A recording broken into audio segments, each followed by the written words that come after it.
دوستو ہندوستان کے جو حالات اس وقت چل رہے ہیں وہ کسی بھی حد تک ٹھیک نہیں ہیں۔ وقف بل کو لے کر کے جگہ جگہوں پر مسلمانوں کو ٹارگٹ کیا جا رہا ہے، مسلمانوں کی مسجدیں، مدرسے اور قبرستان وغیرہ کو ٹارگٹ کیا جا رہا ہے۔ تو میرے دوست ایسے میں مسلمان کیا کریں؟ مفتی سلمان عزیز صاحب کا ایک ویڈیو میں آپ کو دکھاؤں گا، اس ویڈیو کو پورا دیکھ کر کے جائیے آپ حضرات، ویڈیو کو بالکل بھی اسکیپ نہ کریں، ویڈیو کو پورا دیکھیں، انشاءاللہ آپ حضرات کا ایمان تازہ ہو جائے گا۔ سنیے میرے دوست، ویڈیو دیکھیے۔ کیا سمجھ رہے ہیں آپ؟ مجھے دیکھ رہے ہیں، میں آپ کو دیکھ رہا ہوں؟ نہیں، ایک تیسری مخلوق آپ کو بھی دیکھ رہی ہے۔ بے شک تیسری مخلوق کی نظر میں آپ بھی ہیں، ہم بھی ہیں، وہ بڑے غور سے اس پورے مجمع کو دیکھ رہے ہیں۔ جی بے شک آپ کا پریزنٹیشن ایسا ہو کہ دنیا پکار کر کہے اس میں اب بھی رسول اللہ کے صحابہ کی اور ان کے غلاموں کی خوشبو آیا کرتی ہے۔ سبحان اللہ۔ آپ کے اس مجمع کا وقار یہ بتائے کہ یہاں پر بیٹھے ہوئے لوگ، یہاں پر آئے ہوئے لوگ نبی پاک صلی اللہ تعالیٰ علیہ وسلم کی غلامی میں آئے ہوئے لوگ ہیں۔ بے شک مسلسل میں دیکھ رہا ہوں کافی دیر سے، نوجوانوں، اس دنیا کی چکا چوند ترقی نے ہمیں بہت ساری روحانیت سے محروم کر دیا ہے۔ بے شک ہمارے یہ پاکیزہ مجالس یہ موبائل کے نظر ہو گئے، یہ کیمروں کے نظر ہو گئے۔ ہر آدمی سیلفی لینا چاہتا ہے، ہر آدمی فوٹو لینا چاہتا ہے، ہر آدمی ویڈیو لینا چاہتا ہے۔ آپ خود یہاں آئے ہیں تو موبائل کو اپنے پاس رکھ لو، اور اگر موبائل کو ہی سنانا تھا تو کسی کے ہاتھ میں دے کر بھیج دیتے، آپ گھر بیٹھ جاتے۔ یہ مجمع موبائلوں کے لیے نہیں ہے، آپ کے لیے ہے، بے شک بے شک آپ کے لیے ہے۔ آپ کا ذہن و دماغ حاضر رہے یہاں پر، بے شک۔ یہ سوچ کر کے کہ میرے مصطفیٰ کی باتیں سنائی جائیں گی، کیا بات، قرآن کی آیات پڑھی جائیں گی، حدیث رسول کا ذکر ہوگا۔ لیکن اس طوفان بلاخیز میں آج ہم دیکھتے جا رہے ہیں ادب ہم سے نکلتا چلا گیا۔ اسی کو کہا تھا شاعر نے، وہ اندھیرا ہی بھلا تھا کہ قدم راہ پہ تھے۔ کیا بات، کیا بات۔ وہ اندھیرا ہی بھلا تھا کہ قدم راہ پہ تھے، روشنی لائی ہے منزل سے بہت دور ہمیں، یہ ترقیوں نے ہمیں بہت دور کر دیا ہے۔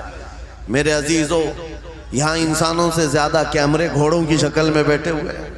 یہ ساری چیزیں میں محسوس کر رہا ہوں، صرف اس لیے بول رہا ہوں کہ ہمارے اسلاف کے جو جلسے ہوا کرتے، ہمارے بزرگوں کے جو جلسے ہوتے تھے، اس کے بارے میں کبھی آپ معلومات حاصل کریں، وہ کیسے جلسے ہوا کرتے، علماء کا ادب کیسا ہوتا، مشائخ کا ادب کیسا ہوتا۔ بڑوں سے پوچھیں تو پتہ چلے گا، ان کے سروں پر انڈا بھی رکھ دیا جائے تو ہلتا نہیں۔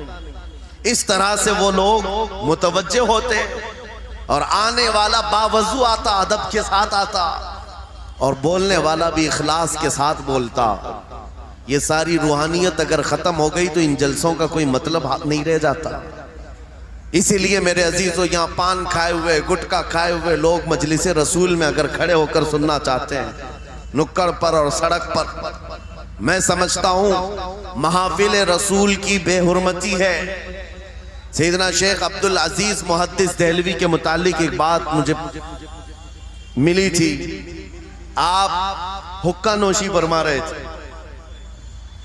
اور اسی اسنا میں آپ کو کہیں سے میلاد کے پڑھنے کی آواز آئی، آپ وہ حقہ پھینک دی اور مجلس میلاد میں چلے گئے، جا کر کے بیٹھ گئے، اور میلاد پاک میں جو مداح رسول تھے وہ قصیدہ ایسا پڑھتے رہے کہ شیخ صاحب مگن ہو گئے، مست ہو گئے، اور وجد طاری ہوا۔ اسی اسنا میں آپ کی آنکھ لگ گئی محفل میں آنکھ لگی، دیکھا رسول پاک صلی اللہ علیہ وسلم تشریف لائے، سبحان اللہ۔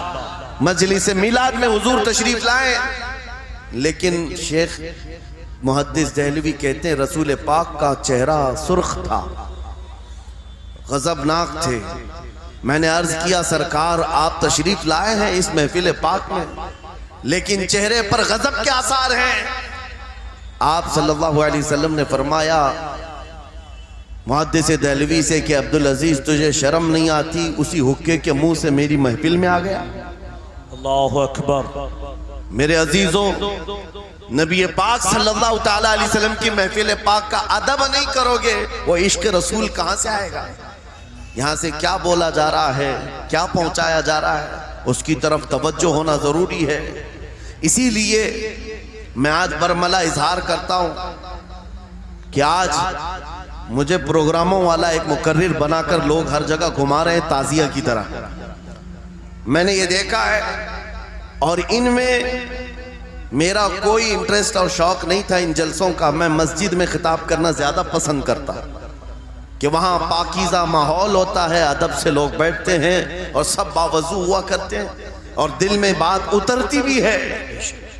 لیکن اگر باہر بھی ہم محفل کر رہے ہیں تو میرے عزیزو ذمہ داری آپ کی ہے کہ اس کو بھی مسجد جیسا ماحول بنا دیں. بے شک بے شک. روحانیت اتنی آ جائے کہ ہم ان دنیاوی لغویات سے فارغ ہو کر خالص میرے آقا کی محبت میں تشریف رکھیں. میری بات مکمل ہونے تک توجہ سے سنتے رہیں. یہ خاموشی اب یہ بتا رہی ہے کہ یہ چوک پر نہیں گنبد خضرا کی چھاؤں میں ہو رہی ہے. سبحان اللہ سبحان اللہ. ورنہ ہوگا یہ کہ راستے پر شور شرابہ اور سڑکوں کو جام کیا جانا لوگوں کی نظر میں یہ عیب معلوم ہوتا ہے.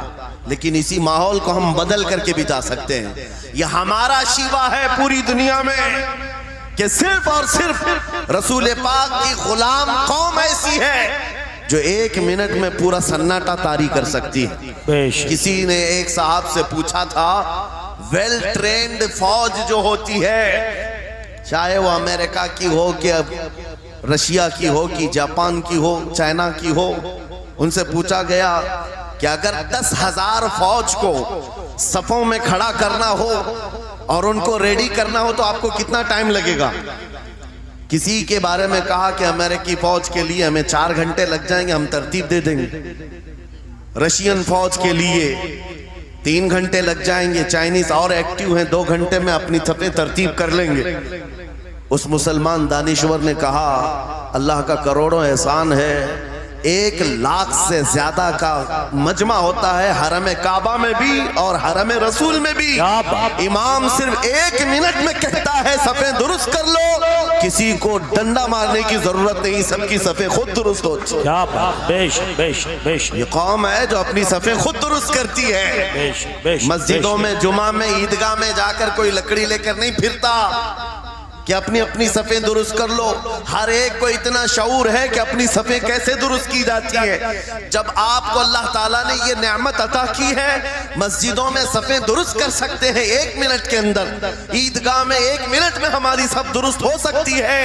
اے نوجوانوں دنیا کو یہ بتاؤ صرف مسجد اور عیدگاہ نہیں, دنیا کے ہر میدان میں ہم اپنی صفیں درست کر سکتے ہیں. سبحان اللہ. کیا ہر میدان میں ہماری صف درست ہو سکتی ہے. یہ اللہ کی طرف سے دی ہوئی بہت بڑی نعمت ہے. بس اب مجمع جو خاموش ہے اور متوجہ ہے, اب میری بات کو آگے میں بڑھاتا ہوں, توجہ سے سنیں. قرآنی علوم کے متعلق آپ کے سامنے چند باتیں رکھوں گا, اس لیے کہ مجھے کہا گیا بڑا پڑھا لکھا مجمع ہے اور مسلمان کے لیے پڑھا لکھا ہونا بہت لازم ہے, اس لیے کہ جہالت اسلام کا اپوزٹ ہے. جہالت اسلام کا اپوزٹ ہے. آپ کو ایک بات میں بتاؤں, جب بھی کہا جاتا ہے دور اسلام یعنی حضور صلی اللہ علیہ وسلم کی آمد کے بعد کے حالات کو دور اسلام کہتے ہیں, اس سے پہلے والے زمانے کو دور جہالت کہتے ہیں.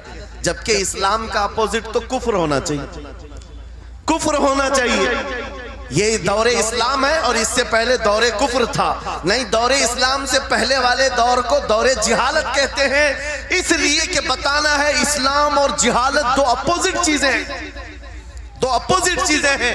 جاہل ہو اور مسلمان ہو اسے زیب نہیں دیتا.